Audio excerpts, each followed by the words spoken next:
My call sign is Ate. I used to fly Rafale Navy and I was an instructor for the French Navy on the Rafale. I flew from aircraft carriers, from US aircraft carriers or French aircraft carrier, and I displayed around Europe as well in air shows.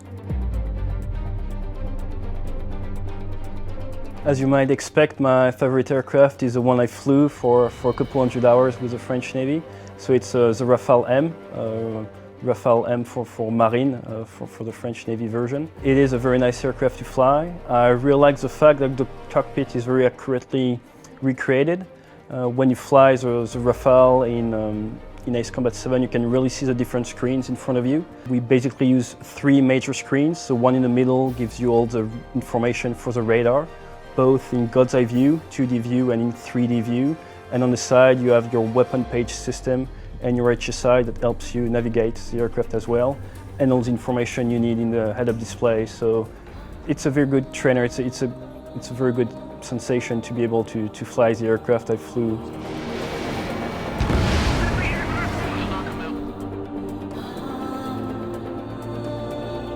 Rain droplets. You're going to see them on the canopy as well. It's something you find in a video game as well, in Ace Combat 7. You can see them, and we have a big game with the clouds in the fighter pod community. It's called cloud surfing. So let's say you find a small cloud or a bigger cloud, and you're going to try to fly your jet as close as possible to the cloud without touching it. So if you want to try it in Ace Combat 7, what you have to do is fly as close as possible to the cloud without getting any rain on your canopy. If you get some rain on your canopy, it's like touching the cloud, so you lose. That's what we call cloud surfing. It's a very, very good way to get some good flying skills, know how to handle your aircraft, and know how to move it in 3D as well, because clouds aren't flat.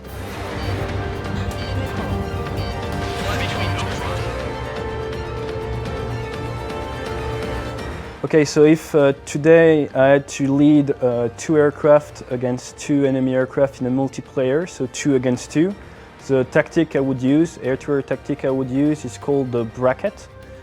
Basically, if 2 enemy aircraft are in front of me like this, I'm going to use my 2 aircraft and I'm going to try to go what we call out of plane, out of phase.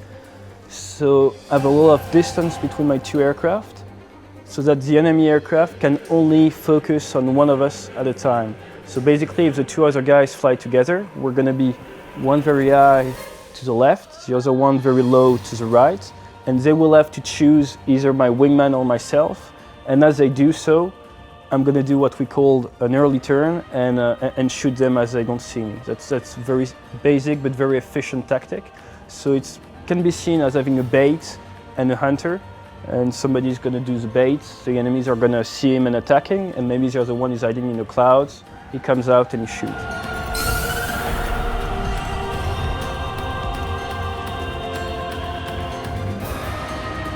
What appears to me as the closest to reality is the rhythm. Every time you start a mission in the game, you're going to be briefed, and the briefs are rather long. You have to understand that in real life, a briefing can last between 25 minutes up to an hour. So every time you step inside the aircraft, you have a specific mission to accomplish. You don't just fly around for fun.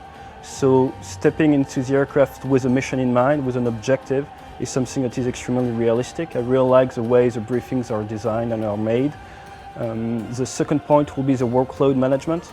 As soon as the flying starts, you're saturated with stuff to do. A lot of enemy aircraft, a lot of stuff on the ground happening, a lot of chatter on the radio, and the radio communication are very well depicted. You have all the code words that we use in real life. Pay attention, you will hear words like tele, visual, Fox 2, that means a heat-seeking missiles has been shot. All those stuff are realistic, and you really find basically the workload management you'll find in a real jet. So that, in my opinion, is extremely realistic. And then you can also debrief yourself. You have a way to replay the entire mission afterwards from scratch. So if you really want to make yourself better from one mission to the other, you have all the tools available to you, just like in the real world where we have a footage of every single mission, and we can spend 1, 2, 3, sometimes 4 hours debriefing a single 45-minute mission. So you really have all the tools that we do use in real life, and the workload management is key to succeed during the mission.